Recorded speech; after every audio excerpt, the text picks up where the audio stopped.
A gravação foi iniciada.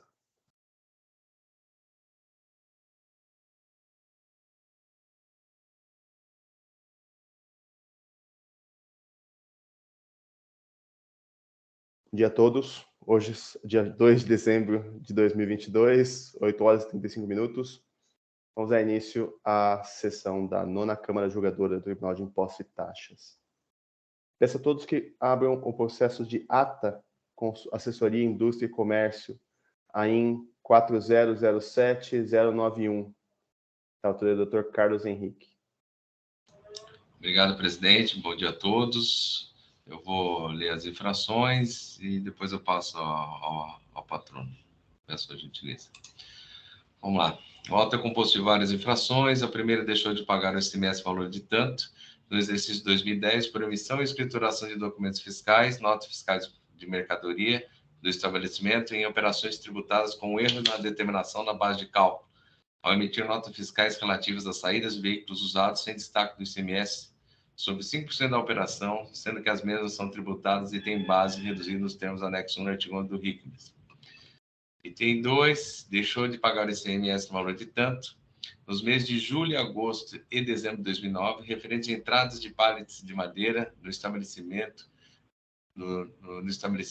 conforme portarias CAT 1362 de 2007, estas adquiriram o ICMS do fabricante para o momento da entrada no estabelecimento de contribuinte destinatário, ficando este responsável pelo pagamento do ICMS diferido.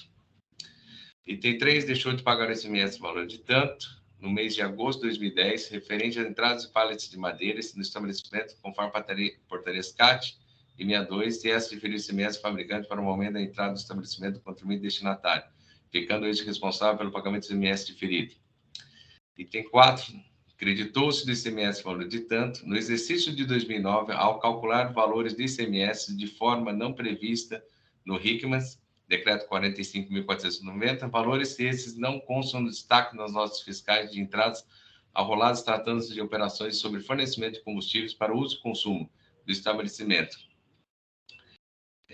Item 5, creditou-se indevidamente no valor do ICMS valor de tanto no exercício de 2010 aos calcular de valores de forma não prevista ao RICMES, conforme os decretos 45.490, valores que estes não constam no destaque dos notas fiscais de entradas arroladas tratando de operações sobre fornecimento de combustível de uso e consumo. Item 6, remeteu desacompanhados de documentos fiscais no exercício 2009, mercadorias do valor de tanto, a título de devolução de mercadorias recebidas para industrialização do seu estabelecimento sob encomenda de terceiros, cujo valor foi apurado através do demonstrativo, parte integrante onde foi levado em consideração o valor de mercadorias existentes em estoque no livro de registro de inventário, pertencentes a terceiros na data de 31/12/2008, estoque inicial, nos termos do artigo 221, parágrafo 1 do RICMES. Vamos lá, item 7, recebeu e estocou desacompanhados de documentos fiscais 2010, a título de recebimento de mercadorias recebidas para industrialização de seu estabelecimento sob encomenda de terceiros, cujo valor foi apurado através demonstrativo, parte integrante desse, onde foi levado em consideração o valor de mercadorias existente em estoque de livro de registro de inventário. Item 8, receber a mesma coisa no exercício de 2009, a mesma infração. E item 9 é a mesma coisa, só que é referente ao ano de 2010. E o item 10 é referente à mesma coisa, só que são valores diferentes, referente à documentação fiscal no ano de 2009. E o item 11 recebeu desacompanhados de documentação fiscal no exercício 2010, a título de remessa em consignação, cujo valor foi apurado através do meio demonstrativo, que faz parte integrante deste ato, onde foi levado em consideração o valor das mercadorias remetidas em consignação existente em estoque de livro de registro de inventário, pertencentes ao estabelecimento em poder de terceiros na data de 31/12/2019, onde era o estoque inicial. O item 12 recebeu desacompanhados de documentação fiscal no exercício de 2009, mercadorias valor de tanto, a título de remessa para estocagem e armazém geral, cujo valor foi apurado através de demonstrativo, também onde faz parte integrante, onde foi levado em consideração o valor das mercadorias existentes em estoque no livre registro de inventário, pertencente ao estabelecimento em poder de terceiros, na data de 31 de 12 de 2008. O item 13 remeteu desacompanhados de documentação fiscal do exercício 2010, mercadorias valor de tanto, a título de remessa para estocagem geral, cujo valor foi apurado também, onde foi levado em consideração o valor das mercadorias existentes em estoque livre de registro de inventário, pertencente ao estabelecimento em poder de terceiro, na data de 31 de 12 de 2019. Item 14, deixou de emitir no exercício 2009, nas devidas competências conforme relação na parte integrante desses autos, notas fiscais de saídas de mercadorias de seu estabelecimento e operações tributárias, ainda que em tradição simbolicamente transmitida, remetendo-se sob suas ordens aos respectivos locais destinatários, ao proceder em aquisição de mercadorias de seus fornecedores em seu nome, tendo os fornecedores indicados nas notas fiscais de endereços de entregas em locais adquirentes, onde o adquirente ata não é possuidor de estabelecimento escrito em seu nome, nem houve apontamento de CNPJ ou inscrição nos locais de entregas, nem são destinatários industrializadores de mercadorias objetos de negócio da ata, sendo que a ação fiscal por falta de cumprimento de obrigação acessória principal somente desenvolveu-se após notificação específica ao contribuinte para exibição das notas fiscais. Item 15, deixou de emitir no exercício 2010, nas devidas competências conforme a parte integrante de notas fiscais de saída de mercadorias do seu estabelecimento em operações tributárias, ainda que em tradição a mesma coisa. Isso aqui é a mesma infração no item 10. O item 16 deixou de emitir no exercício 2009, nas devidas competências conforme detalhado demonstrativo, parte integrante, notas fiscais de entradas complementares aos custos de importações de mercadorias, bens diretamente do exterior, nos termos do artigo 137, inciso 4 e 5 do RICMES, inerentes ao custos complementares, tais como comissão despachante, taxa, licença, Ministério da Saúde, transporte rodoviário, marinha mercante, IRPF, PIS/COFINS, CSS, sobrehonorário, despachante, capitania, liberação de BL, taxa administrativa, sindicato, despachante aduaneiro, armazém, segregação de produtos por controles da Anvisa. Item 17, a mesma coisa, a mesma infração referente ao item 17, ao ano de 2010, me perdoe. Inconformada com a lavratura da infração recorrente apresentou defesa de folha 903/95, da qual ela alegou os fatos, se defendeu. Só um minutinho. Só um minutinho, autoridade. Bom, a decisão de primeira instância, folha 985, no meio fim, deixou de apreciar as acusações fiscais constantes no item 2.2 e 3.3, em razão do reconhecimento expresso da recorrente, que procedeu ao recolhimento das ações e julgou improcedente as acusações fiscais constantes do item 1.1, 7, 4, 8, 15, 16 e 17, restando parcialmente procedente o auto de infração. A Fazenda Pública apresentou recurso de ofício de folhas 1024 e 1026, tendo o recorrente apresentado contra as razões 1031 e 1015, sendo que, diante do seu teor, tal peça foi acolhida também como recurso ordinário. A representação fiscal apresentou parecer convertendo o julgamento de diligência para que o agente atuante se manifestasse sobre argumentos da recorrente constantes no recurso ordinário e os documentos demonstrativos que acompanharem. Os agentes atuantes se manifestaram pela manutenção do auto de infração, tendo a representação fiscal se manifestando pelo não provimento do recurso ordinário. A recorrente apresentou memorial de folhas tais, houve recurso de ofício que foram... o recurso de ofício e o recurso ordinário foram conhecidos e não providos. A Fazenda Pública apresentou recurso especial requerendo a declaração de nulidade da decisão proferida no julgamento de ofício por vício de fundamentação.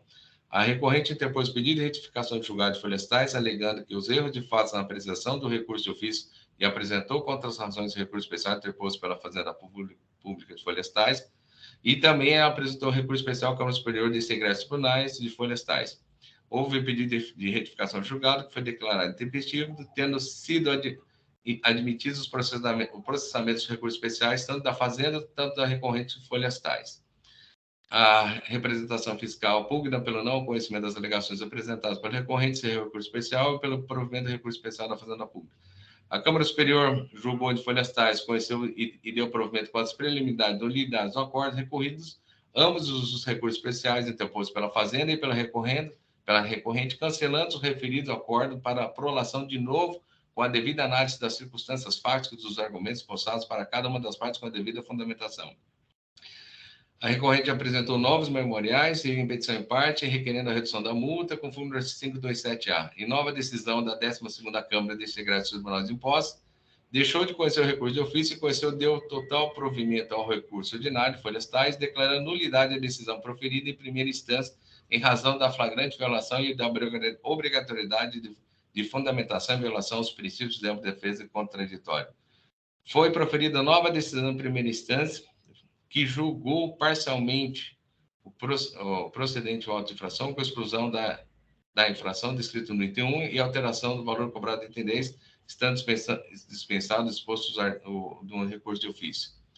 A recorrente depois do recurso ordinário, reprisando os argumentos constantes de defesa e apresentando anteriormente e argumentando mais 2 itens. A recorrente protocolizou para petição de folhas tais, requerendo juntar a declaração da empresa comercial mandaqui e demonstrativo de notas fiscais. A representação apresentou também a sua manifestação e depois vieram concluídos para mim. Esse é o relatório, presidente. Desculpe ser tão extenso, presidente. Muito obrigado, doutor Carlos. Doutor Daniel, tem 15 minutos para fazer a sustentação oral. Bom dia a todos novamente. Agradeço a oportunidade de manifestar aqui oralmente, né? E realmente o relatório acabou ficando um pouco extenso, né, doutor Carlos, mas que é um processo antigo, é um processo longo. Ele vem desde 2012, chegou até as câmaras recursais, aí voltou para a nova prolação da Câmara da Turma Julgadora e agora volta regressou lá para a DTJ, né, e foi proferido um novo julgamento. Basicamente, o item 1, o item 2 e o item 3 não estão em discussão agora, porque o item 1 foi julgado improcedente pela decisão recorrida, e daí não houve recurso de ofício, então o item 1 a gente não vai demandar agora. E o item 2 e o item 3, eles foram liquidados. Então, eu vou me ater aqui, né, o que está em debate agora são dos itens 4 em diante até o item 17. Eu vou agrupar os itens, porque se tratam de assuntos semelhantes, né, itens semelhantes. O que muda um pouco são os anos de autuação, então não vou falar especificamente de item por item, mas vou falar por grupos. Acho que fica mais didático e a gente aproveita melhor o tempo aqui. Falando um pouco do item 4, item 5, a exigência fiscal aqui é de crédito, um crédito que foi tomado de combustível, e esse combustível foi usado na manutenção da frota. A empresa hoje ela está sediada em São Paulo, é uma indústria química, e ela está num local ali que ela precisa de mais espaço, então ela não consegue armazenar tudo o que ela precisa de matéria-prima ali, e ela tem outras plantas, tem uma outra planta na Grande São Paulo. Então, a necessidade da empresa de fazer um deslocamento de insumos, matéria-prima, produto acabado entre seus estabelecimentos, entre estabelecimentos de fornecedores. Então, há um grande deslocamento de materiais, né? E a empresa possui uma frota própria, tá? Ela faz um deslocamento de materiais com frota própria. Os itens 4 e os itens 5, eles glosam, né? A exigência é de um crédito que foi tomado do combustível para a manutenção da frota própria.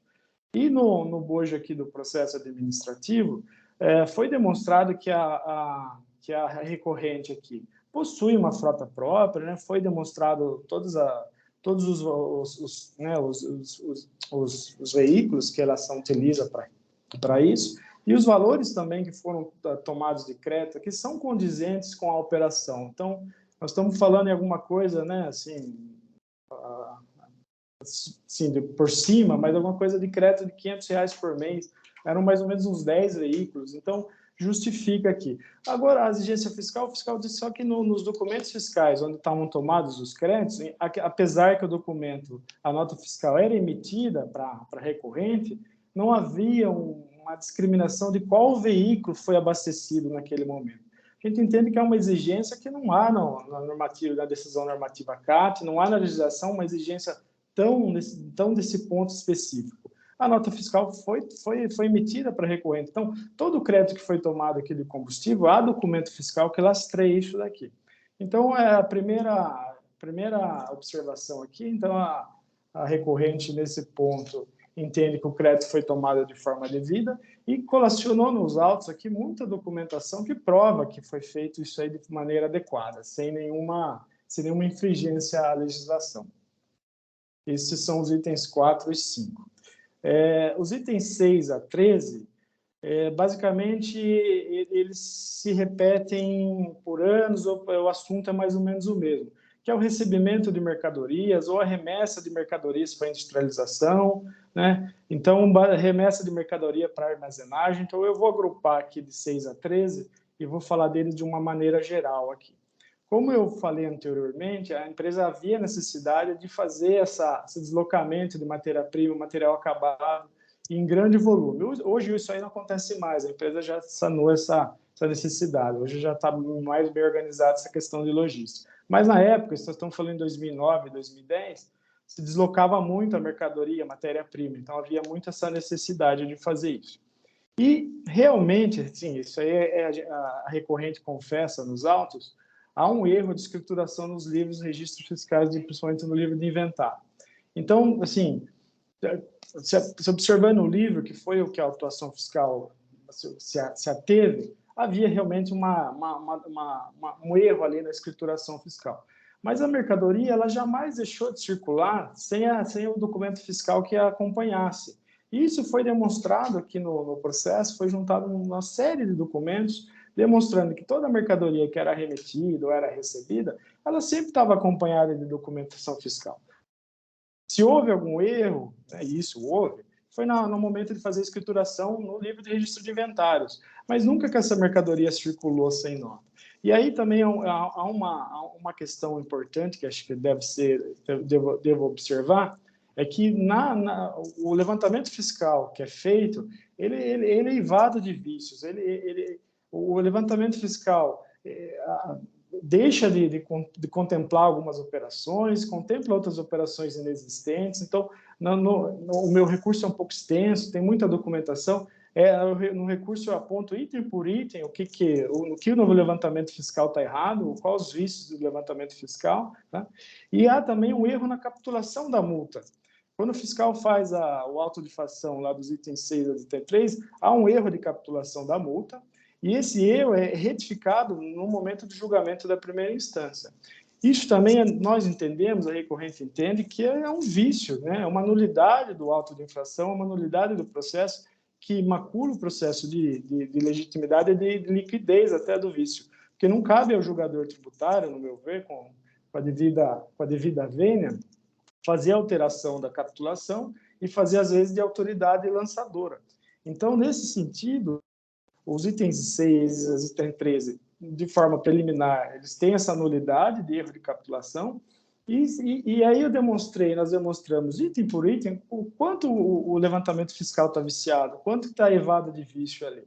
Né? E também demonstramos que as operações fiscais têm declaração das empresas que recebiam as mercadorias, tem muito documento aqui que prova que essas mercadorias circularam com a documentação fiscal que lastreava. Então, nesse sentido também, entendemos que a exigência fiscal dos itens 6 a 13, ela é indevida.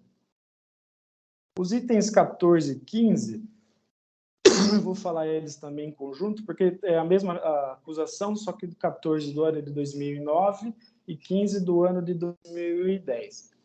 Aqui a empresa adquiriu material de construção para fazer benfeitorias, alguns imóveis que ela utilizava nessa logística, nesse cenário que eu venho falando de movimentação de estoque, de mercadorias, ela usava alguns outros imóveis alugados, alguma coisa, e ela estava fazendo aqui benfeitorias nesses imóveis. E adquiriu material de construção e mandou remeter, entregar nela, ela nem recebeu, já foi entregue diretamente nesses imóveis. Então, foi feita uma despesa aqui, não foi uma mercância, não houve comercialização dessa mercadoria, não é que ela comprou o material de construção e revendeu, não nada disso.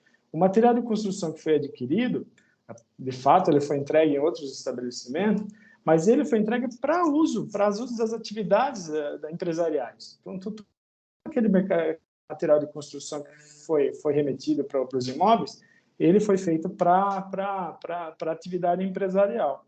E nesse ponto também há um outro vício aí no auto de infração que, considerando que toda aquela mercadoria seria revendida, seria tributada, o fisco no auto de infração impôs a alíquota de 8%, né? Tributou a 18%.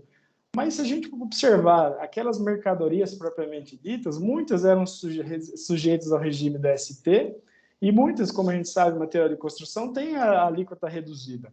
Então, até a alíquota nesse caso, ainda que a exigência fiscal fosse devida, o que a gente não entende, a alíquota também não seria de 18% do ICMS exigido. Então, nesse ponto também, os itens 14 e 15, entendemos que é uma exigência totalmente indevida e deve ser reformada. Os itens 16 e 17 é uma exigência de emissão de nota fiscal de custos complementares da importação. Na época, havia uma discussão, em 2009, 2010, havia uma discussão mais efervescente de quais custos comporiam a base de cálculo do ICMS. Então, todos esses custos que o auto de infração cita, de despesas complementares, na época havia um entendimento, uma discussão se aquilo compunha numa base de cálculo do ICMS, que hoje essa discussão está superada. Então, o contribuinte aqui não emitiu notas fiscais complementares simplesmente porque não houve custos complementares tributados pelo ICMS. Então, não houve operação a ser tributada, não houve imposto a ser exigido. Então, o contribuinte respondeu ao fisco à época, falou, não houve emissão de notas complementares porque não houve um custo suplementar. Então, o que houve aqui de despesas não é tributada pelo ICMS. Mas o fisco entendeu que aquelas despesas fariam parte da base de cálculo do ICMS e tributou, ao nosso sentir, indevidamente. Aqui essas despesas hoje já se tem um tema um pouco mais pacificado, no sentido que elas não são tributadas. Eu fiz no recurso, a gente faz, no final ainda de uma forma geral, se pugna pela redução dos juros que foram calculados acima da Selic. Em 2009 e 2010, isso daí também, a Fazenda hoje o cenário já está pacificado, mas na época não havia esse entendimento, então também os juros estão acima da Selic. E a multa, em muitos casos também, ela está acima de 100%. Também a gente demonstra isso aí como acontece 100% em cima do crédito exigido. Paralelamente, se o entendimento não for pelo afastamento da exigência, pela improcedência da acusação fiscal, a gente faz um pedido alternativo no final do recurso pela redução do multa naqueles termos do 527A do RICMS, que a recorrente entende aqui que faz jus à redução da multa. Eu comecei já falando um pouco acelerado já dos itens e acabei pulando as preliminares.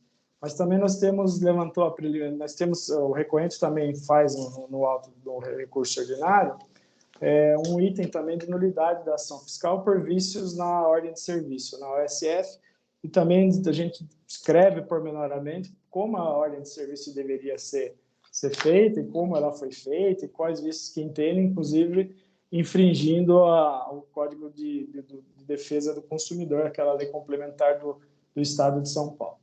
Eu não vou me estender mais, sei que a sessão hoje é longa para vocês, mas eu queria, no pedido final, requerer improcedência do auto de infração e o cancelamento das exigências fiscais lavradas nesse aí das exigências. Acho que falei basicamente de tudo, sem me esquecer de nada. Espero não ter sido muito longo e agradeço a atenção de todos vocês aí. Muito obrigado. Muito obrigado, doutor Daniel. Doutor Carlos, por favor, pode. Obrigado, presidente. Obrigado, doutor Daniel, pela objetividade e pela clareza da sustentação. Vamos lá. Só um minutinho, presidente. Preliminarmente, cabe destacar que, embora a recorrente tenha alegado nulidade da decisão proferida em primeira instância, tal decisão está fundamentada e motivada, não havendo necessidade do alegado acionamento, motivo pelo qual faço preliminar de nulidade. Em relação aos itens 2 e 3, o Núcleo Fiscal de Cobrança, em resposta à diligência, informou as folhas 4.071 que foi identificado o recolhimento formado pela recorrente no valor de R$ 4.145,94. Porém, tal recolhimento não é suficiente para quitar integralmente os itens 2 e 3 do auto de infração, conforme tela do Atualiza, folhas 4070, remanescendo por seguinte a diferença do imposto devido relativamente às infrações pertinentes a esses itens. No tocante aos itens 4 e 5, de fato, como destacado na decisão recorrida, dos documentos fiscais apostados não consta identificação dos veículos abastecidos, de forma a se saber se o consumo foi efetivamente com os veículos relacionados, folhas 910, e, em consequência, além dos documentos fiscais, também não conter informações acerca do ICMS ou da base de cálculo que seria atribuída à operação própria. Ou seja, não restou comprovado que o combustível adquirido foi utilizado na forma prevista da decisão normativa CAT 1 de 2001, ensejando o creditamento do imposto como alega recorrente. Relativamente aos itens 6 a 3, a infração do item 6 diz respeito a remessas acompanhadas de documentação fiscal. No exercício de 2009, a apuração efetuada pelo fisco está respaldada nas informações prestadas pela própria recorrente ao fisco, tendo por base os próprios registros fiscais das operações ocorridas no exercício de 2009, individualizadas por natureza das CFOPs, correspondente em compilação do arquivo magnético e elas relativas, não merecendo reparo a decisão proferida em primeira instância neste ponto. Infração descrita no item 7 decorre do recebimento e estocagens acompanhadas de documentação fiscal no exercício de 2010, tendo os valores compilados por CFOP extraídos do arquivo magnético resultantes das operações realizadas pela recorrente, também restando comprovada a infração. O item 8, é resultante do recebimento e estocagens acompanhada de documentação fiscal no exercício de 2009, a título de recebimento de mercadorias recebidas em retornos de industrialização realizados através de terceiro, tendo os valores compilados por CFOP sido extraídos do arquivo magnético resultantes das operações realizadas pela recorrente, confirmando-se a infração. O item D, a infração descrita no item 9 é resultante do recebimento e estocagens acompanhados de documento fiscal no exercício de 2010 a título de recebimento de mercadorias recebidas e em retornos de industrialização realizados através de terceiro, tendo os valores compilados por CFOP sido extraídos também do arquivo magnético resultantes das operações realizadas pela recorrente, confirmando a infração, tendo o fisco utilizado os valores informados pela recorrente em seus registros fiscais, não merecendo também reparo a decisão de primeira instância neste ponto. Considerando os registros fiscais no exercício de 2009, em face de duas operações, as quais individualizadas por natureza de CFOPs correspondentes, em compilação do arquivo magnético a elas relativas, confirma-se também a infração relatada no item 10, porém com ressalvas da decisão proferida pelo julgador de primeira instância, resultando correto o ajuste procedido no montante do imposto devido com reflexo da multa. A infração descrita no item 11, resultante de remessas acompanhadas de documentação fiscal do exercício no exercício de 2010, a título de remessa em consignação, tendo o fisco utilizado os valores informados pela recorrente em seus registros fiscais, não merecendo também o reparo à decisão de primeira instância relativa a este tópico. Item G. A infração descrita no item 12 e 13, resultante de remessa desacompanhadas de documentação fiscal no exercício de 2009, a título de remessa para estocagem em armazém geral, individualizados por natureza do CFOPs, correspondente à compilação do arquivo magnético e elas relativo, confirmando a infração relatada nesses itens. As penalidades relativas ao item 6.6 e 6.13 não se aplicam às disposições do artigo 85, inciso 1, alínea A, conforme argumenta a recorrente, tendo sido capitalizadas nos respectivos relatos acusatórios em consoante na previsão legal.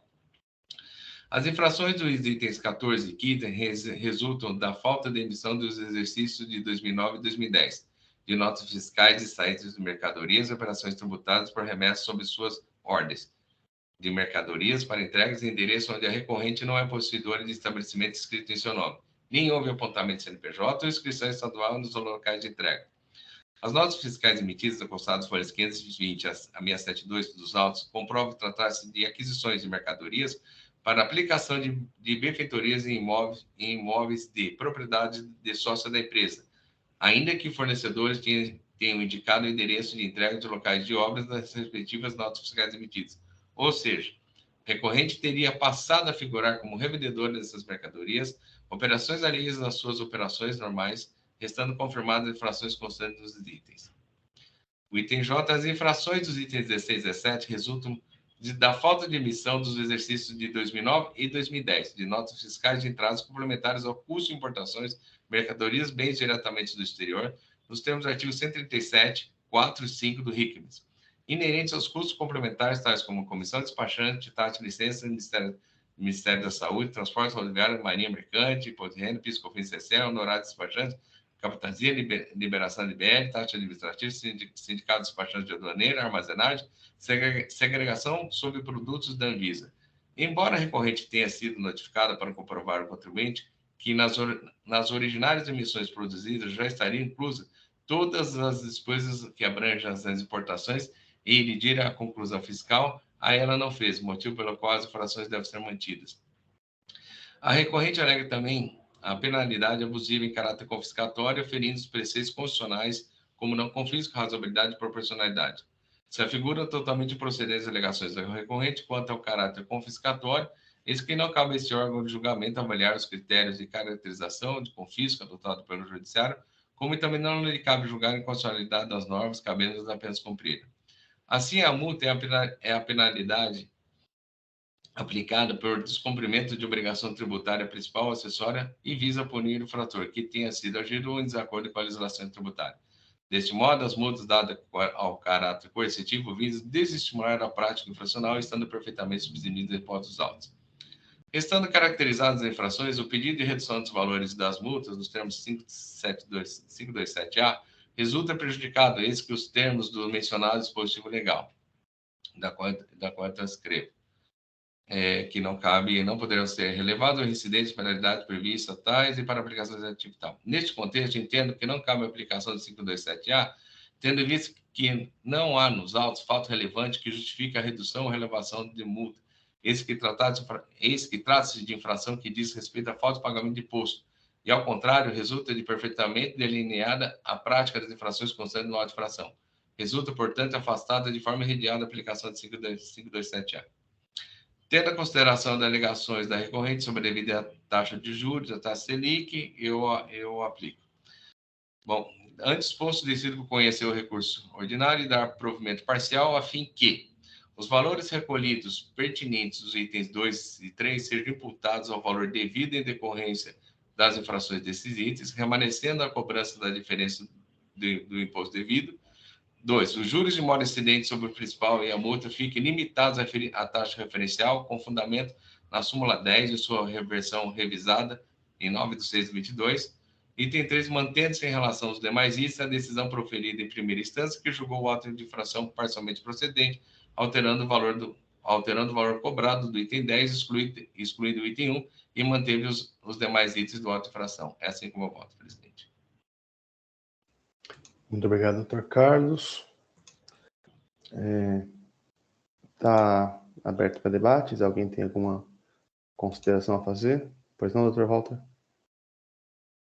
Presidente, poderia permitir o doutor Daniel só fazer algum comentário de fato, se ele gostaria?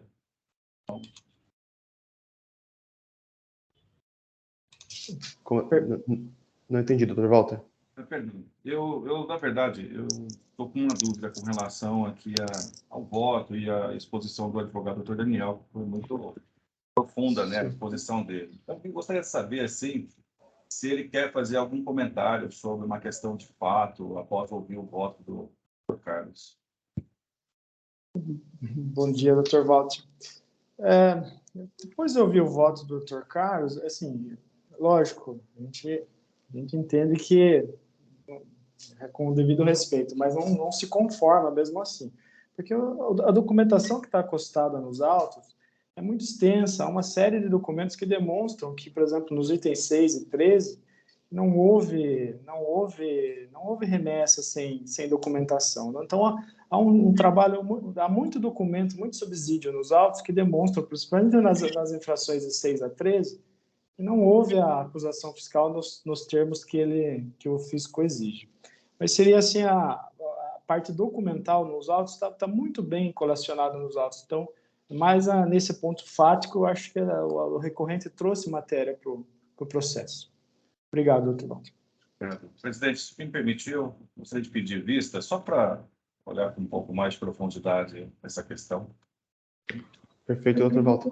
Faz solicitação no sistema que eu vou conceder para você. Obrigado, presidente.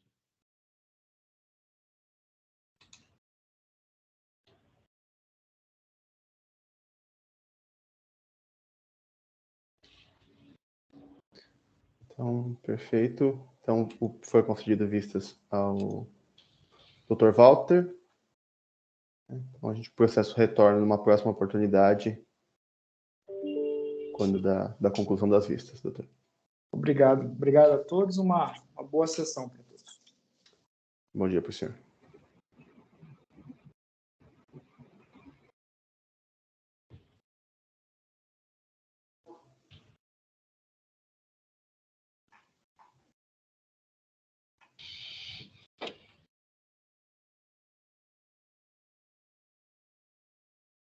Vamos agora para o processo da Diageo Brasil Limitada.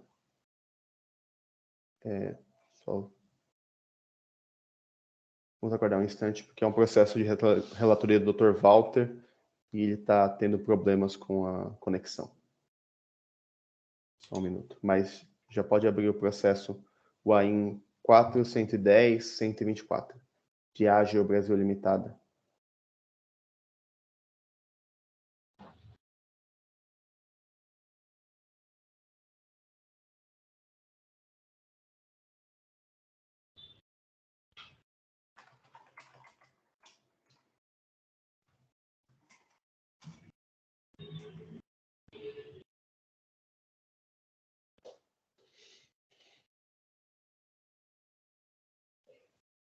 Vamos aguardar só um minutinho que o Dr. Walter já está retornando.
Me ouvindo, perdão?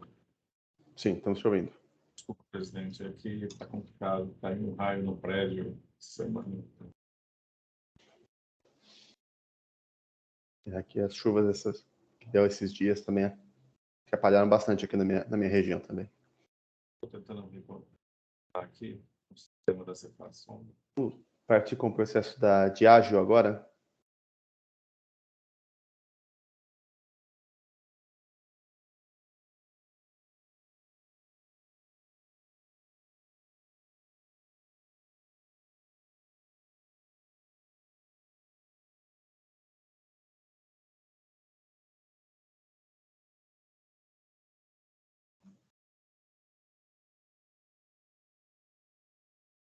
A gente está gravado. No caso da Diageo, o que eu preciso, na verdade, com sua permissão, presidente, era ouvir a doutora Bruna, porque ali o caso realmente ele é complexo, né? Tem uma informação de operação estruturada, o recurso é muito longo mesmo, acredito que a doutora Bruna vai concordar com isso, né? Tem muitos pontos que precisam ser analisados, e eu gostaria muito de ouvir a sustentação oral dela. Eu sei que tem aquele prejuízo da nova composição da Câmara depois, né? E aí como é que ficaria a questão de uma nova sustentação oral que não seria permitido, mas eu preciso realmente ouvir um pouco mais sobre essa operação, porque tudo que tem no processo são vários documentos, né? E o recurso realmente ele tem vários pontos que precisam ser tratados. E aí, com as informações que a doutora Bruna vai apresentar, acho que eu me sinto mais confortável em fazer um voto mais completo. Se o presidente permitir, eu gostaria de ouvir a doutora Bruna e trazer o voto assim no próximo dia 16, por exemplo, que seria a sessão após a semana que vem. Tá bom? Perfeito, doutor Walter. Então, só peço que o senhor faça um breve relato do caso, só para a gente tomar pé do assunto, e aí a doutora Bruna faz a sustentação oral e depois o senhor complementa o voto. Presidente, aqui realmente o sistema, para mim, não consigo. Não está abrindo aqui agora, né? Sem conexão, mas eu vou pegar pelo auto de infração.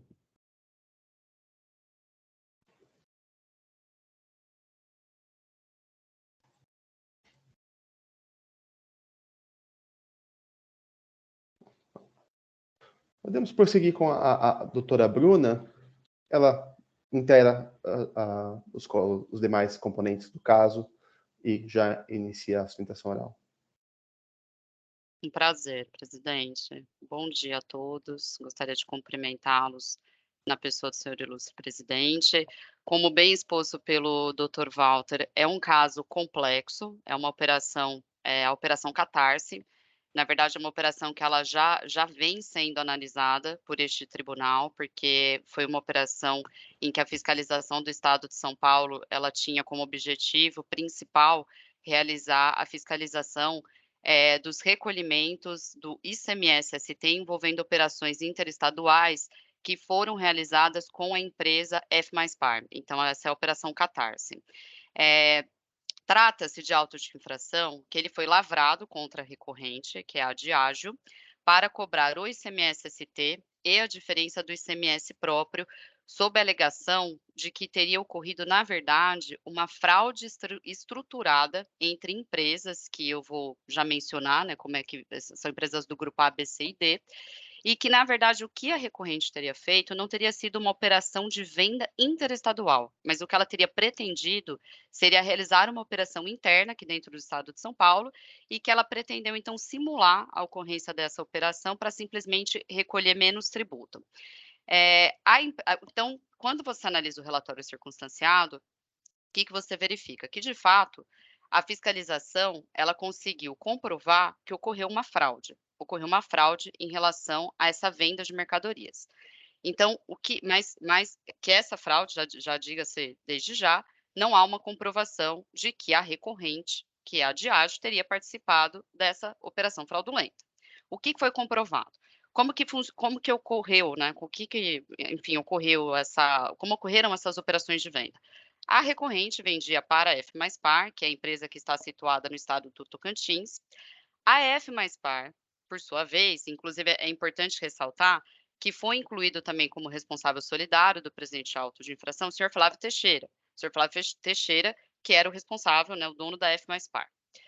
E, além da F+Par, o que aconteceu teria sido o quê? Uma venda, então, para a F+Par lá no estado do Tocantins. A F+Par faria o retorno dessas mercadorias para o estado de São Paulo, para empresas que foram tidas como grupo C pela fiscalização. E essas empresas, elas seriam meras laranjas, vamos dizer assim. E essas empresas do grupo C remeteriam as mercadorias para empresas do grupo D, que seriam empresas que seriam as reais destinatárias da mercadoria, localizadas no estado de São Paulo. Então, o que a fiscalização comprovou? Qual foi a operação de suposta fraude que teria acontecido no presente caso? Que essas mercadorias foram entregues no estado do Tocantins, na F+Par, e essas mesmas mercadorias retornavam ao estado de São Paulo. E por essa razão, a fiscalização do estado de São Paulo entendeu que ocorreu uma fraude, porque o que se pretenderia, então, era realizar uma operação de venda interna de mercadorias e foi realizada uma operação de venda interestadual em que a Diageo, que é a recorrente, seria conhecedora e partícipe desta fraude. Entretanto, excelências, assim, a parte principal dessa acusação fiscal, e que é bem relevante, é que a acusação, qual é a fundamentação do auto? A fundamentação do auto é o artigo 84A da Lei do Estado de São Paulo. E esse artigo diz que o Estado de São Paulo, a fiscalização, ela pode desconsiderar negócios jurídicos que são realizados entre as partes, desde que se comprove que ocorreu uma operação simulada, uma operação fraudulenta, ou seja, que não ocorreu nos exatos termos em que foram retratados nas documentações fiscais. Então, existe um ponto aqui muito relevante, que é a comprovação do dolo. A comprovação de que a recorrente, ela participou dessa fraude que foi realizada entre as empresas do grupo B, C e D. Não existe nenhuma dúvida, quando você analisa o relatório circunstanciado, que, de fato, essas empresas, que a F mais Par, ela tinha a intenção de que essas mercadorias retornassem para São Paulo, tanto que, de fato, elas retornaram. Então, isso é uma premissa do relatório circunstanciado, isso está comprovado. O que não está comprovado, e o que a recorrente ela vem demonstrando desde a apresentação da sua defesa, é qual foi a participação dela, ou que ela tinha conhecimento dessa ocorrência dessa fraude pela empresa F mais Par. A empresa F mais Par era a sua cliente. E ela vendeu as mercadorias para a empresa F mais Par. E ela tomou todas as providências que estavam ao seu alcance para demonstrar que as operações de venda que foram realizadas, elas estão devidamente comprovadas. Então, existe, inclusive por meio de laudo que foi acostado aos presentes autos, que foi elaborado pela UI, analisando, então, toda a documentação envolvendo aqui a autuação que nós temos de 21 notas fiscais, que é do período de 10 de 2013, operações realizadas de 10 de 2013 até março de 2014, então é um período relativamente curto. Então, toda essa documentação ela foi juntada ao processo. O pagamento, que era realizado pela F mais Par, que foi questionado pela fiscalização. A fiscalização diz que não haveria provas de que a F mais Par realizou esse pagamento. A própria decisão recorrida, com devido respeito, ela simplesmente também alega que essa prova ela não existiria no processo. E aqui é um ponto importante, porque a precariedade, né, que foi realizada com devido respeito à fiscalização, ela foi realizada em relação à recorrente, porque o que foi fiscalizado foi o estabelecimento da F mais Par, localizado no estado do Tocantins. E essa fiscalização, inclusive, ela aconteceu em 2017. As operações aqui são de 2013 e 2014. Então, não se está questionando que pode ter ocorrido uma fraude entre essas empresas. O que se está questionando é que a recorrente foi imputada essa acusação à recorrente, e essa prova ela é elementar nos autos. Ela tem que existir, e ela não existe. Porque a partir do momento que a fiscalização alega que não haveriam comprovantes de pagamentos, por exemplo, e a recorrente comprova que esses comprovantes estão nos autos, que eles, inclusive, estão interligados. A operação ela está totalmente casada, totalmente escriturada, com todos os comprovantes de pagamento realizados pela F mais Par. Mas ela não diz por quê, qual é a prova elementar de que a Diageo quis participar dessa fraude, tendo uma alegação em relação a suposto benefício financeiro. Qual é o benefício que a Diageo teria com essa realização dessa fraude? Porque ela não tem diferença na venda dessas mercadorias para realizar para a F mais Par ou pelos clientes que estão localizados no estado de São Paulo, que se tem, é uma diferença em relação à carga tributária. Então, essa precariedade do auto, ela é importante. E o que ocorreu neste caso, que foi também igualmente relevante? Nós estamos aqui tratando da terceira decisão proferida pela Delegacia de Julgamento, porque foi anulado por este egrégio Tite a primeira decisão que foi realizada pela Delegacia, porque simplesmente se entendeu, com devido respeito, que a boa-fé ela seria irrelevante no presente caso, que a fraude estaria comprovada e que a boa-fé da recorrente ela não teria qualquer relevância. Esse egrégio Tite entendeu que era imprescindível que se analisasse o conjunto probatório que foi apresentado nos autos.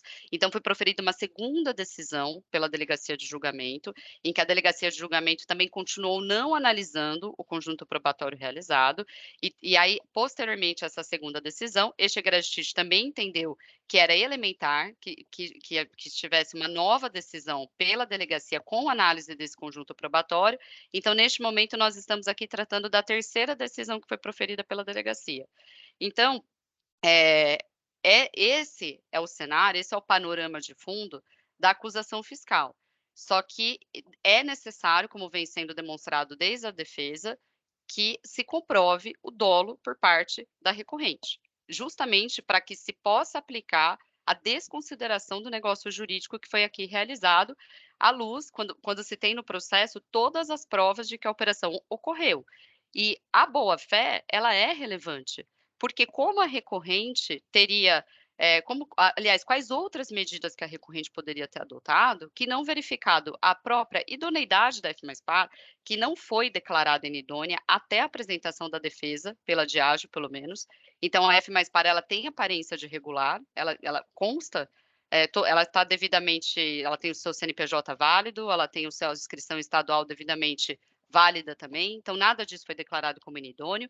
Ela realizou a venda, ela tem pedidos de compra, ela recebeu o pagamento dessas notas fiscais, e tudo isso está casado no processo, excelências. Com devido respeito à decisão proferida pela douta Delegacia de Julgamento, existe prova do pagamento, e o laudo da UI, ele comprova que tudo foi escriturado, que o transporte das mercadorias foi realizado, que a mercadoria foi entregue na F+Par e que o pagamento foi realizado. Então, a boa-fé da recorrente, com devido respeito, ela não poderia ter sido afastada pela douta Delegacia de Julgamento por uma acusação de que ela teria, aparentemente, por questão de presunção, participado dessa fraude que foi realizada pela F+Par. Ela não deveria estar sendo responsabilizada por uma operação legítima de venda de mercadorias que foi realizada. Se a F+Par realizou uma fraude com as empresas do grupo C e D, isso não era de conhecimento da recorrente, e isso não está aprovado nos autos, e precisa ser provado. Então, o que a Delegacia de Julgamento, ela menciona na decisão, com devido respeito, questões que são alheias à discussão, que são impertinentes, que a Diageo, que a recorrente, ela teria autos de infração lavrados contra ela, e que isso demonstraria que ela é uma devedora contumaz, que ela é uma devedora com antecedentes criminais. Mas, com devido respeito, o fato de uma empresa possuir autos de infração lavrados em relação a ela e estar discutindo, né, de forma legítima, esses autos de infração, como lhe assegura a Constituição Federal, não quer dizer que ela seja uma devedora contumaz. E muito menos que ela tenha antecedentes criminais, porque para que se considere que uma empresa tem antecedentes criminais, você precisa ter uma sentença penal condenatória. Ainda que você tenha uma representação fiscal para fins penais, é fato que você precisa ter um processo criminal.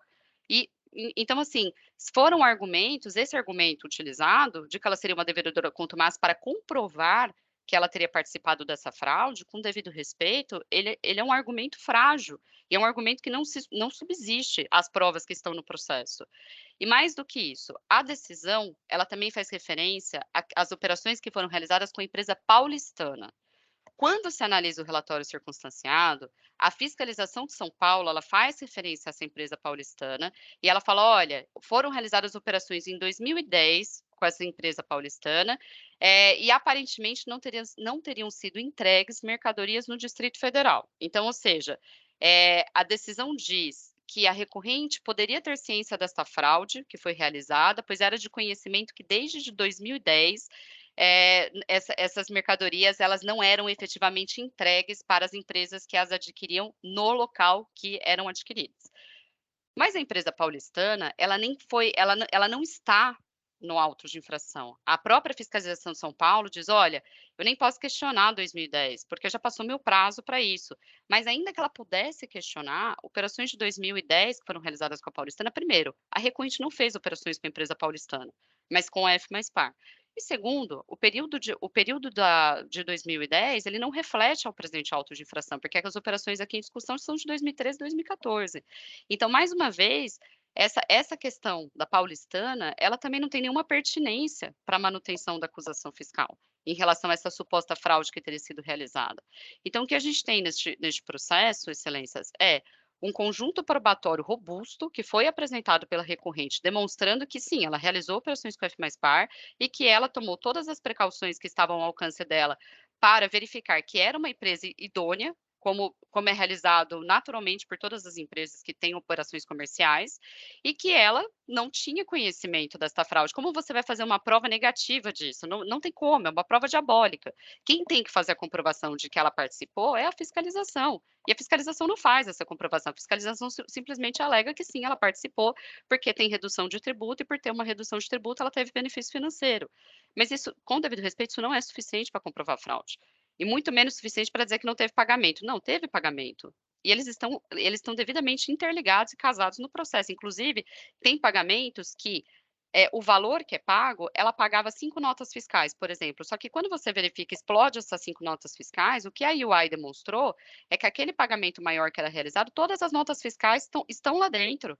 Então, é perfeitamente possível verificar, até pelo laudo e pelo casamento dessas notas, para facilitar essa verificação, que não há nenhuma dúvida de que F mais par fez esse pagamento. Então, toda a operação foi perfectibilizada. O que se precisa ser demonstrado no presente caso, e que não foi, e que é uma nulidade muito grave do auto de infração, pelo artigo 142, é que a Diage é participante dessa fraude estruturada. E isso não está no processo, Excelência, com o devido respeito, não existe essa prova no processo. Então, assim, tudo que levou a douta delegacia de julgamento à manutenção dessa acusação fiscal em relação à Diageo são argumentos com base em presunção, porque não existe prova.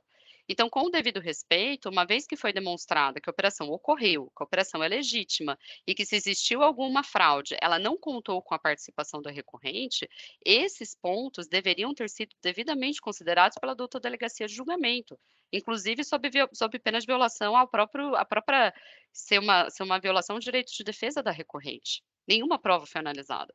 Então, por essa razão, a recorrente, ela demonstrou, né, o doutor Walter está correto, ele é um recurso extenso, justamente porque tivemos essas questões processuais de nulidade da decisão, né, das decisões que foram proferidas em primeira instância pela douta delegacia de julgamento, dessa questão na tentativa de demonstrar, inclusive textualmente, para que ficasse claro na peça, os documentos que comprovam que essa operação ocorreu, e tem outros pontos também, como né, que, enfim, são argumentos que a recorrente também trouxe, de que se alguém deveria, então, ter sido colocado como sujeito passivo nesse presente caso, seria o destinatário, que são as empresas do grupo D, e os destinatários sequer foram considerados pela fiscalização, né, na lavratura do auto de infração, tendo sido responsabilizada apenas a Diageo e o senhor Flávio, né, que era o responsável pela F mais par, mas os destinatários não estão. E pelo artigo 426A do RICMES, aqui de São Paulo, é ele que deveria, então, responder pelo recolhimento, porque ele é o destinatário da mercadoria, como alegou a fiscalização. E quando você analisa o auto, eles não foram incluídos. E, enfim, já caminhando aqui para encerrar, né, em relação a essa discussão, eu não vou fazer referência ao argumento que a gente trouxe em relação à impossibilidade do Estado de São Paulo fazer a desconsideração jurídica, porque, enfim, já se entende que né, que a desconsideração jurídica ela é válida.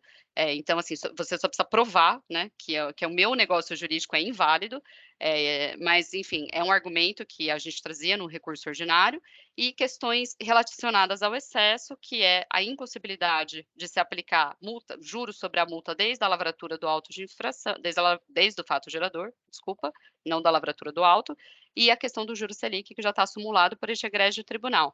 Mas eu espero ter contribuído com o Dr. Walter, com essas explicações. Realmente não é um processo pequeno, né, tem bastante prova juntada, né, que eu imagino, enfim, que ele vai ter que se debruçar em relação a essas questões, mas eu agradeço a atenção de todos, me coloco à inteira disposição, caso tenha ficado alguma dúvida em relação à operação realizada e acusação fiscal, e que todos tenham uma ótima sessão, um bom dia.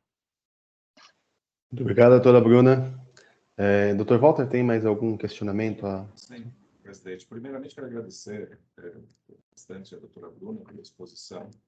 Tenho certeza que não vai prejudicá-la numa eventual nova composição, a situação agravada, e a gente pode até pedir para a nova composição assistir o vídeo e ouvi-la novamente. Isso não vai trazer nenhum tipo de prejuízo. Muito obrigado, porque me ajuda bastante nessa análise, né?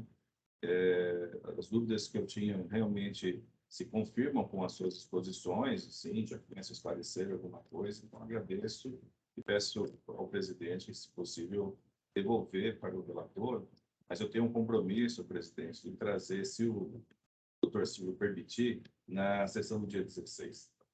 Obrigado, presidente. Perfeito, doutor Walter. Vou devolver o processo, então, ao relator. Senhor presidente. Pois não?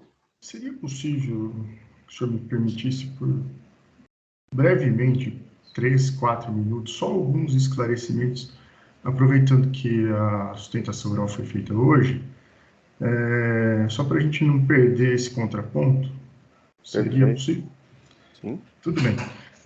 Então, em relação a alguns pontos que a doutora Bruna claramente trouxe para a gente aqui, de fato foi constatado, né, a simulação das operações que ocorreram entre a Paulistana, F+Par, que são as empresas do grupo B, as empresas do grupo C, que estão em nome de Demerval, e as empresas do grupo D, que estão em nome de Flávio Teixeira, né? No final das contas, o fisco demonstra que o senhor Demerval, ele era conhecidamente um laranja do senhor Flávio Teixeira, né? E por conta disso, as destinatárias do grupo D não poderiam ser elencadas no auto de infração, porque são empresas que inexistiam de fato, né? Elas existiam no papel simplesmente para possibilitar que a fraude estruturada existisse. Tá? Gostaria de chamar a atenção também em relação aos comprovantes de pagamento, que a doutora Bruna mencionou. O que o fisco faz menção, e a própria representação fiscal também traz no seu parecer, é que não há uma coincidência de valores entre as operações e os valores constantes como prova de pagamento.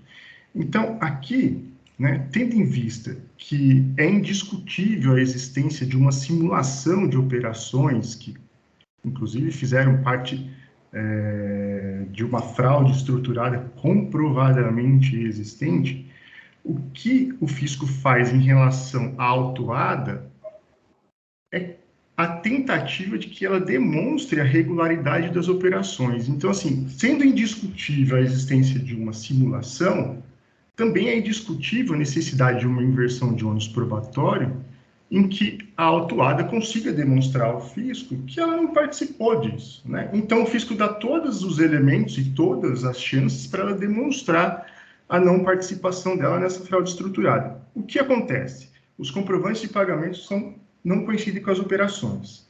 Por que o fisco chama a atenção das operações de 2010 com a Paulistana? Ele está querendo justamente trazer mais um elemento de que a autuada poderia ou tinha conhecimento sobre a irregularidade das operações que envolviam todo esse esquema sonegatório. Porque na época de 2010, em que pese não está relacionado nos autos, era a autuada a responsável pelo transporte das mercadorias.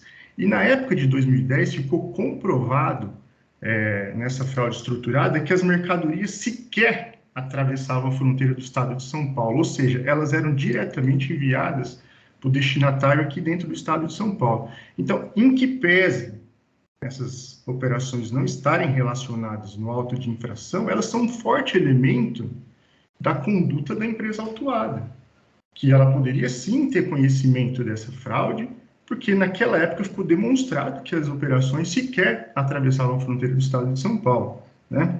Então, eu gostaria de chamar a atenção para esses 3 pontos principais, né, que os comprovantes de pagamento não refletem as operações que estão documentadas pelas notas fiscais, que não havia como ser autuado as empresas destinatárias do Grupo D, porque elas faziam parte do esquema e eram empresas simplesmente que existiam no papel para poder possibilitar a existência da fraude estruturada, tanto que elas eram todas administradas pelo senhor Flávio Teixeira, e que, em relação às operações de 2010, elas ilustram, ou podem ilustrar, o comportamento da autuada, tendo em vista que envolve a autuada, né? Um outro ponto também, e é o último ponto, no demonstrativo de folhas 1557, o fisco chama atenção para os produtos que a autuada comercializava. São 100% bebidas, né? Vodka, whisky. E aqui, as folhas 3.483 do relatório da representação fiscal, consta o KNAI da destinatária F+Par, dizendo que ela era uma empresa, KNAI principal, que tinha como objeto social o comércio atacadista de produtos de higiene, limpeza e conservação domiciliar. Ou seja, são vários indícios que vão sendo trazidos nos autos e vão sendo apontados pela fiscalização que permitiam a autuada ter conhecimento sobre a irregularidade das operações, né? E também em relação aqui chama atenção mais uma vez a representação fiscal, que em relação à relação comercial que a autuada tinha com a destinatária, não tem um dado no contato desse representante que faça menção à empresa F mais Par, né? O e-mail da pessoa é edilson@terra, o telefone é um contato 011. Então, apenas como uma tentativa de trazer outros elementos em contraponto à brilhante apresentação da doutora Bruna, eu quis apresentar esses detalhes que já constam das contrarrazões ao recurso ordinário. Obrigado, senhor presidente. Muito obrigado, doutor Rodolfo. Obrigado pelos esclarecimentos. Então, conforme o Dr. Walter tinha solicitado, o processo vai retornar para a sua relatoria, para complementar o voto agora após as exposições e os esclarecimentos realizados. O senhor tem alguma dúvida, doutor Carlos? Doutor Henrique? Satisfeito, presidente. Satisfeito, senhor presidente. Perfeito, então. Então, doutora Bruna, o processo vai retornar para a relatoria do Dr. Walter e, numa próxima oportunidade, a gente vai trazer ele para julgamento. Tá ótimo. Obrigada a todos. Excelente sessão. Bom dia. Obrigada. Bom dia.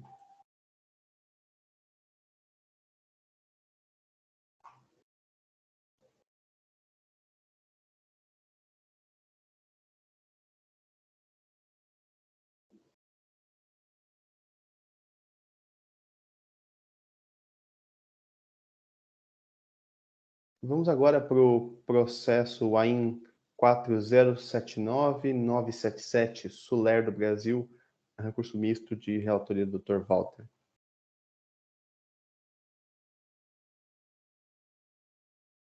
Presidente, obrigado. Aqui, presidente. Nós temos documentação oral? Não, tem, o Dr. Renato está apenas acompanhando. Perfeito.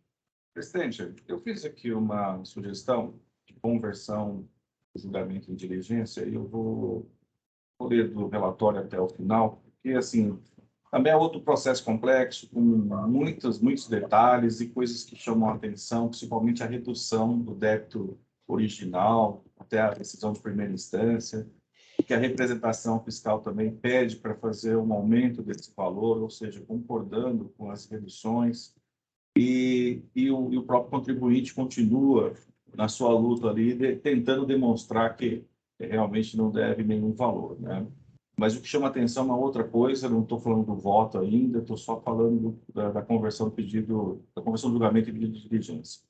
Então, presidente, eu começo assim: trata-se de recurso misto ordinário de ofício contra a decisão de primeira instância que julgou parcialmente procedente o auto de infração 4079-9773.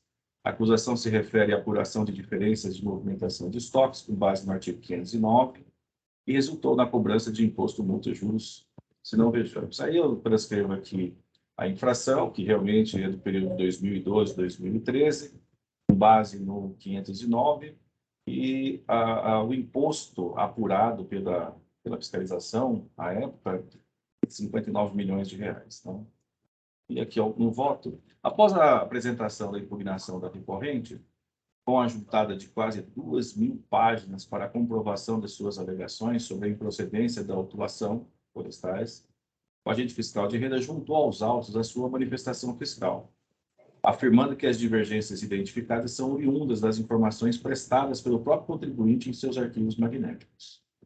O julgador de primeira instância converteu o julgamento em diligência para que o agente fiscal de renda se manifestasse sobre as alegações apresentadas na defesa, no sentido de que as diferenças apuradas se referem a bens do ativo imobilizado para locação, operações com fluido, mangueira e compressores devidamente registrados, mas com equívocos de escrituração forestais. A resposta à diligência foi anexada aos autos, confirmando o trabalho fiscal. Por sua vez, a recorrente apresentou a sua manifestação com mais quase 2.000 páginas de planilhas, notas fiscais, livros de inventário e outros controles internos sobre as planilhas juntadas pelo ARF. A douta representação apresentou o seu parecer, o que foi sucedido por manifestação da recorrente, resultando em nova diligência ao agente fiscal de renda, cuja manifestação também se encontra nos autos. A recorrente apresentou nova manifestação, que resultou em nova diligência e, consequentemente, nova manifestação. Após a intimação do autuado, foi apresentada manifestação com documentos. O julgador de primeira instância, após uma profunda análise do conjunto probatório, entendeu que o imposto cobrado no valor de 59 milhões deve ser reduzido para 1.300.000, inclusive multa e juros, recorrendo de ofício da sua decisão com a juntada de planilha para justificação do valor reduzido a título de principal, multa e juros. A recorrente interpôs o seu recurso ordinário com a juntada de documentos. A representação fiscal requereu a conversão do julgamento em diligência para que o agente fiscal de renda se manifestasse conclusivamente sobre cada item e subitem da decisão de primeira instância, com a indicação dos pontos, na verdade faltou aqui, mas eu vou corrigir, que concorda ou discorda motivadamente e a apresentação das provas correspondentes. O agente fiscal apresentou as suas conclusões, resultando em nova diligência requerida pela representação fiscal, agora para fins de elaboração e juntada do demonstrativo de débito fiscal com os ajustes e argumentos expostos pelo agente fiscal de renda. Com o retorno da diligência, a douta representação fiscal apresentou o seu parecer ao recurso de ofício, opinando pelo provimento parcial e para que seja considerada a manifestação do agente fiscal de renda e o montante indicado no DDF. No prazo regulamentar, a recorrida apresentou as suas contrarrazões, folhas tais, bem como juntou documentos constantes nos autos, mas juntando planilhas e outros elementos. A representação fiscal apresentou as suas contrarrazões no recurso ordinário, pugnando pelo não provimento, destacando ainda que os documentos trazidos aos autos são intempestivos e sem demonstração de fato superveniente ou motivo de força maior. Item 18 dessa manifestação. Do parecer. A manifestação pela recorrida acerca das contrarrazões ao seu recurso ordinário. É o necessário. E aí, presidente, eu justifico aqui meu voto da seguinte forma. Pois bem, os autos contam com quase 5.000 páginas de tentativa de a recorrente cancelar o lançamento tributário materializado no auto de infração, com fundamento na presunção de veracidade relativa por meio de levantamento nos moldes do artigo 509. A juntada de novos documentos, ao meu sentido, no caso em questão, decorre do fato de que o levantamento fiscal busca a apuração de divergências na escrituração fiscal, que pudessem levar à dedução de que o contribuinte adquire ou vende mercadorias sem notas fiscais. No caso em julgamento, o fato conjunto probatório existente nos autos e as idas e vindas das diligências comprovaram que a recorrente conseguiu reduzir 98% do valor original imputado a título de imposto na decisão de primeira instância. Ademais, a douta representação fiscal, ao determinar a diligência para fim de elaboração de novo DDF, com base na manifestação fiscal discordante da decisão de primeira instância, de forma motivada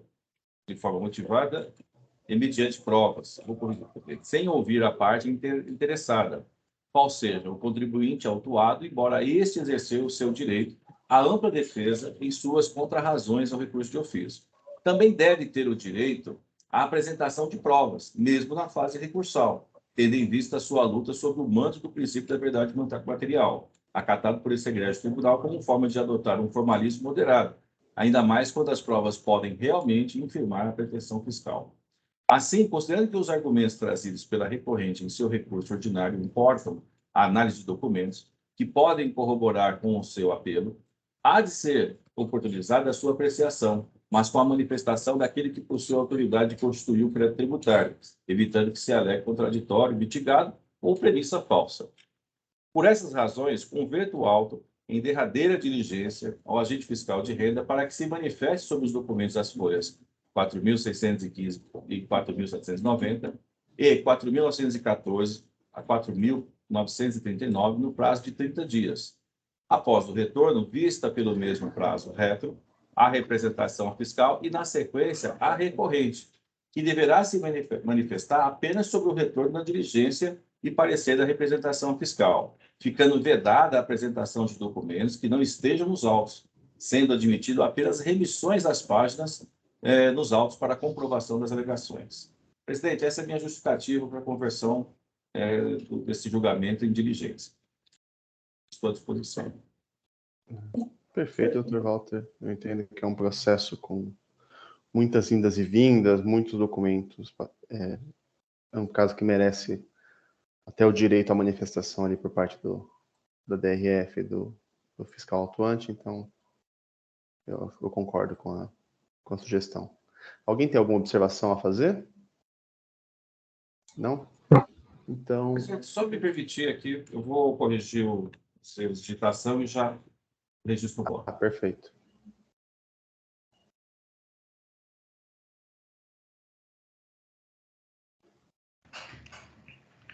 Senhor presidente. Pois não? Nós tínhamos preparado uma manifestação para ser juntada aos autos, mas tendo em vista que o retorno da diligência possivelmente será direcionado a mim, eu vou aproveitar a oportunidade de retorno para juntar essa manifestação, mas eu já adianto que um dos pontos que a gente chama a atenção é justamente por, salvo o melhor juízo, ter existido ali na decisão de primeira instância um cerceamento do direito de defesa do fisco em relação a algumas operações que foram afastadas, porque para um determinado grupo de operações, o ilustre julgador fiscal, ele traz como fundamento da exclusão a necessidade de que a autuada tivesse efetuado o estorno de crédito em relação a alguns bens que foram internalizados, né, foram trazidos para o seu ativo imobilizado, e em outras operações exatamente coincidentes, ela aceita as justificativas da autuada sem o referido estorno. Então, por mais que eu tenha vasculhado a decisão de primeira instância, de fato, eu não enxerguei o fundamento dessa exclusão. Então, já adianto esse ponto, e que vai constar aí no retorno dos autos, quando da manifestação da representação fiscal.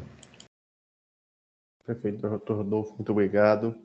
Acho que esses são pontos importantes a serem levados em consideração quando do retorno. Mas a gente aguarda a manifestação por escrito.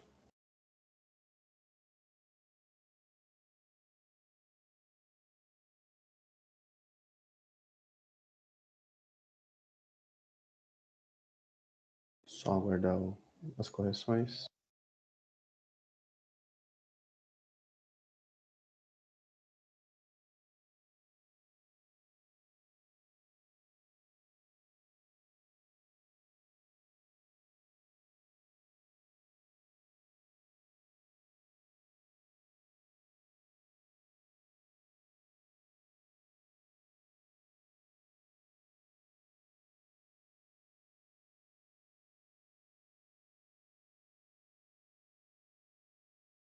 Eu já fiz as correções, mas estou aguardando aqui o sistema que está lento. Perfeito, doutor Walter. Assim que o senhor registrar o voto, a gente encerra os debates e passa a votação.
presidente. Obrigado.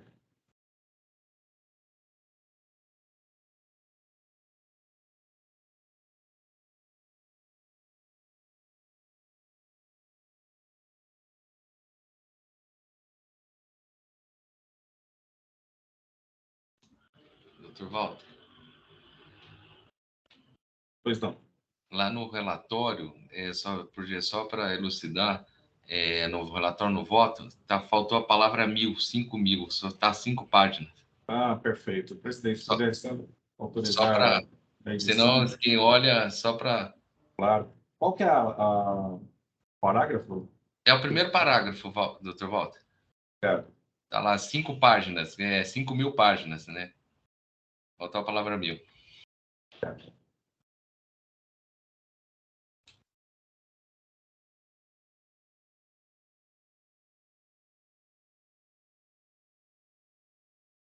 Presidente, não sei se é possível a edição. Acho que você precisa solicitar. Não tem, perdão, Não não tem essa função aqui.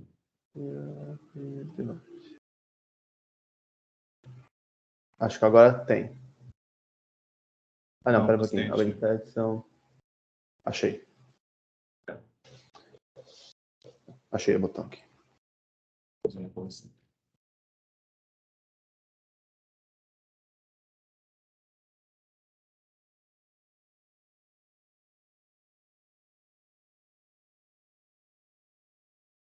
Desculpa, não sei se para vocês, mas para mim o sistema está bem feito.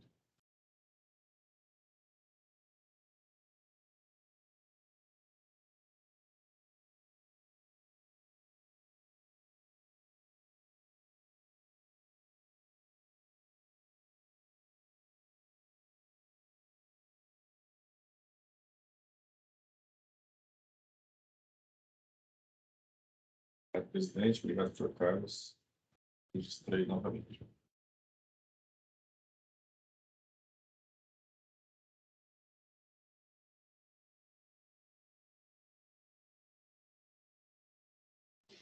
Perfeito. Então, encerrados os debates. Verificação de quórum.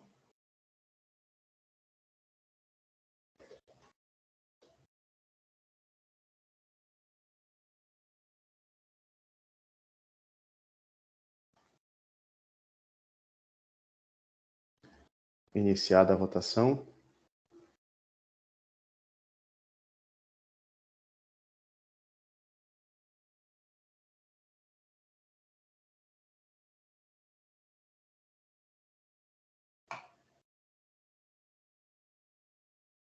Encerrada a votação. Então, diante do voto do Dr. Walter, o processo foi cometido em diligência para manifestação do fiscal atuante e, posteriormente, da DRF da autuada.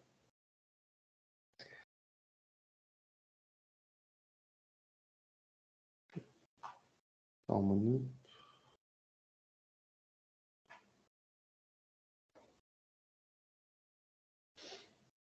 Vamos agora ao processo AIN 4099173, Zani Comércio, Exportação e Exportação de Máquinas e Artigos de Vestuário Limitado. É um recurso ordinário de relatoria do Dr. Walter.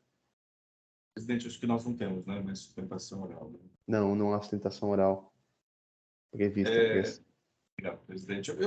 Eu só colacionei o voto ali e não registrei para que o doutor Rodolfo pudesse até trazer à luz para a gente aqui, porque assim, é uma sugestão de pedido de conversão de diligência, mas é uma coisa muito simples. No último parecer da representação fiscal, consta que é um retorno de diligência da 4ª Câmara de Julgamento, e, na verdade, a 10ª Câmara. Consta o meu nome também como relator desse processo, mas o relator é o doutor Argos, né? Gregório. E aí eu fiquei com uma dúvida, eu falei assim, eu passo, né, por isso daí, eu peço só uma emenda ali do parecer para considerar as informações corretamente. Para falar a verdade, assim, o recorrente passou por cima, nem analisou essa questão, sou eu que estou trazendo mesmo para uma questão processual, porque haveria um equívoco ali fácil para poder corrigir, mas teria que ser convertido em diligência, né, para apresentação dessa emenda, né? Não sei se o doutor Rodolfo vai concordar com isso, se a Câmara não concordar, eu diria para devolver o processo para mim, né, e eu apresento também no dia 16, não tem problema, mas teria essa questão que eu observei lendo as folhas dos autos ali, né? O Dr. Walter, o senhor diz em relação ao que constou no primeiro parágrafo ali do parecer do representante, os termos do voto do ilustre jogador, Dr. Walter. Bom, penso eu que, salvo o melhor juízo, isso não prejudicaria, em termos de conteúdo, o que foi trazido no parecer, né? O que me chamou a atenção, e de fato me chamou a atenção, é que tanto a autuada quanto a representação fiscal, as folhas 2.254, e nesse ponto eu digo da representação fiscal, eles mencionam a necessidade de anulação da decisão de primeira instância. Então, isso foi um ponto que me chamou um pouco de atenção em relação a esse processo. Mas eu posso até fazer um comentário, eu cheguei a analisar essas questões da nulidade, mas não tem. Na verdade, a decisão de primeira instância é categórica, ela analisa realmente esses pontos. Eu também entendo que sim, mas fiquei meio preso ao que constava no parecer, né? Tá. Então, a única coisa que me chamou a atenção é isso. Agora, em relação ao senhor ter sido indicado como o relator, também não entendi. Foi o Vergani. Vergani é meu amigo. Aí fica a critério dos senhores, se acharem que... Uma questão simples, viu, presidente? Não é assim, vai prejudicar, mas chama atenção. Eu penso que se materialmente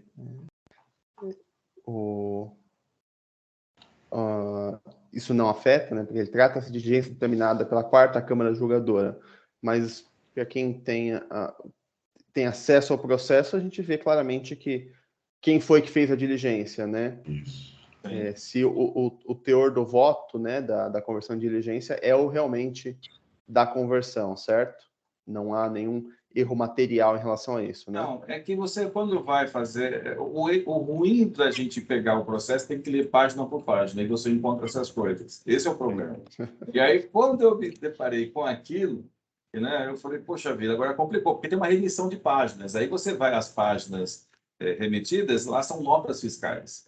Então, assim, ele faz uma construção no preâmbulo dele ali, né, realmente a se referindo a uma coisa que não está nos autos. Mas realmente é superável, não traz nenhum prejuízo para a parte, porque o voto é claro, de outra pessoa. Usou o modelo de... E aí, né? Porque é um padrão de texto, né? Para tratar do retorno de diligência. Só possivelmente... De ajustar, né? Possivelmente só o primeiro parágrafo, né? Talvez mas aí, fosse o que mais pedia diligência na época, agora não lembro mais. Seu nome está como modelo de retorno de diligência, né? Eu vejo que não me parece ter impacto material no processo. Eu vou, então, devolver o processo ao senhor, Dr. Walter. Sim. E peço que até que faça uma breve menção a esse pequeno equívoco. Eu acho que não é necessário uma manifestação do Dr. Rodolfo no processo, apenas uma menção no seu voto. Então, o senhor complementa o voto adequadamente aí, e peço que faça essa pequena menção só para quem for ler posteriormente não se depare com isso e não se choque novamente. Perfeito, obrigado. Então, eu vou devolver para a sua relatoria.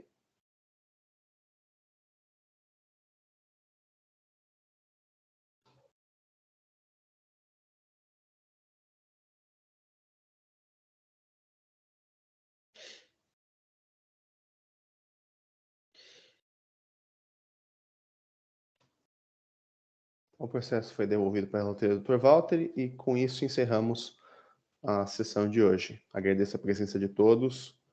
Peço ao Hélio que encerre a gravação e a transcrição. E então, todos um bom dia. Peço que aguardem só o encerramento da gravação.